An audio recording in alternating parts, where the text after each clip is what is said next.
Welcome everybody who have joined us today at the Ukraine Media Center and Ukrinform. We are into the 2033rd day of the full-scale invasion of Russia into Ukraine. We are thankful to everybody who share the truth about this war. We are about to talk about the situation in Melitopol. We have been joined by Ivan Fedorov, the city mayor. Welcome, sir. Welcome to you too. What is the situation in Melitopol today? What's going on inside this city? What is the major narrative of the locals? Now, of course, the situation today can be described as terror of the local population. It has a number of components.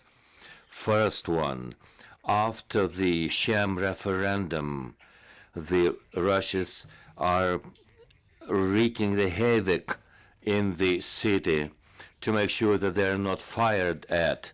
That's why the occupying force are massively shelling the city, and they have conducted 2 terror acts in the central marketplace and 1 marketplace elsewhere. They are doing this on purpose to drive the population into the panic feelings. People are forced to get the Russian citizenship. Last week, they claimed that there is an alternative. Either you get a Russian passport or you will be fired from your workplace. The terror also has to do with the evacuation, which is not actually taking place. The line on confrontation saw thousands of people leaving the occupied territories in Kherson, Lugansk, and other regions. Currently, people don't have such a possibility because the Russians would let out not more than 300 vehicles. On separate days, they wouldn't let any single person at all. Last weekend was declared as a full stop in the movement. You have to secure a permit or you have to pay $300. There are a couple of examples to that. Or people standing in the line are informed and are advised to report on the local guerrilla force. What we know is this is a pure and mere terrorism. On 15th of October, which is tomorrow, the heating season will start in the occupied territory. This was the routine practice before the war. It's not likely to take place. The heating will not be provided. This is one of the examples of terror because our civil population is terrorized. The collaborators are now stricken by the panic mood. And they saw it when the Crimea bridge was targeted. They were leaving the territory to the Russian Federation, and all the collaborators in the city of Melitopol were granted firearms. For example, the fake head of the communal service has a gun available to him, so does his deputy. Another point is the situation with the children.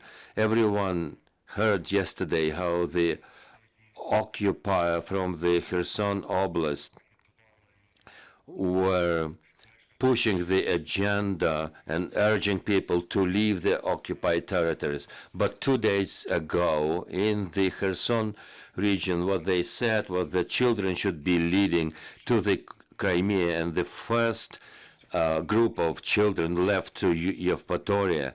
They want to make children, our children, to make prisoners of war. Do you know any facts about the forced mobilization of our people? There are some facts to that effect. People are massively grabbed in the streets and they are transported to the local military drafting centers. But there is a good news here. If the driver or a passenger has a Russian passport, they are unequivocally taken to the drafting center.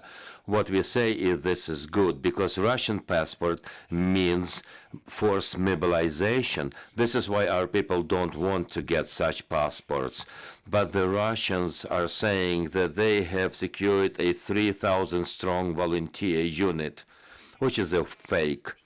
The blasts are taking place constantly in the city of Melitopol. This is a publicly available information. In your estimates, is it done to threaten and intimidate people, or is it the work of the Ukrainian military attacking the warehouses, the depots, and centers of the Russian occupiers? We have examples of how the guerrilla are very effective. Our special services are also active, but recently what has been done is the provocations committed by the Russian forces. Questions from the floor. In the follow-up to what you have mentioned about the feelings of the occupying force in the city of Energodar, for example, we heard a blast when the vehicle was blown up by one of the local installed managers by Russia. How safe the so-called Gauleiters feel in the city of Melitopol? Can you talk, if you're in a position to talk about the guerrilla forces? Now, of course, the example that I have mentioned, to the effect that the occupiers have granted guns to the Ukrainian collaborators, is indicative of the general situation. Last week saw the blast of the vehicles of one of the collaborators, and I will share with you one fact which is indicative. 2 days ago, both the Russian secret force and the local people share the information about the need for evacuations and sharing with people the routes to get evacuated. If we look into the situation, we now know that the occupying forces are not planning to stay in the city and will be escaping very soon. In the place called Vasilievka, you mentioned that according to the updated information, there were at least 6,000 cars with the Ukrainian citizens inside waiting for the chance to leave the occupied territories. What is the situation there? People are standing in the line for more than a fortnight now. On the 28th of September, the line was growing more and more. There was 6,000 people in more than 200 vehicles. The line has decreased, not because the Russians would let people out. It has decreased because people cannot afford to wait for their chance in the woods, and they are forced to go back to their houses. The situation is exacerbating from day in and day out. The number of people wishing to leave is growing, but they're not let to do so. There is another route for evacuation through Berdyansk and over to Novoazovsk, and there have been a number of examples when we saw people took advantage of this evacuation route. But as far as the details are concerned, we'll share the available information once we understand that this route is effective and is working.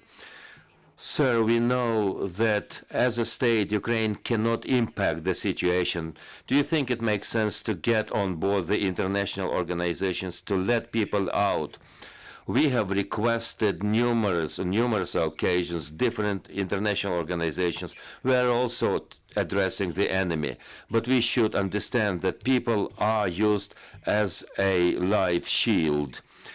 they know that it's good for them. People are staying in line in Vasilivka, and this, they believe, will slow down the advance of the Ukrainian military. Of course, we are asking for aid and help, but we are not getting such an interaction. Thank you very much, sir, for joining us. We have been talking to Ivan Fedorov, the mayor of the Melitopol city. Colleague, thank you for sharing the information about this to the whole world.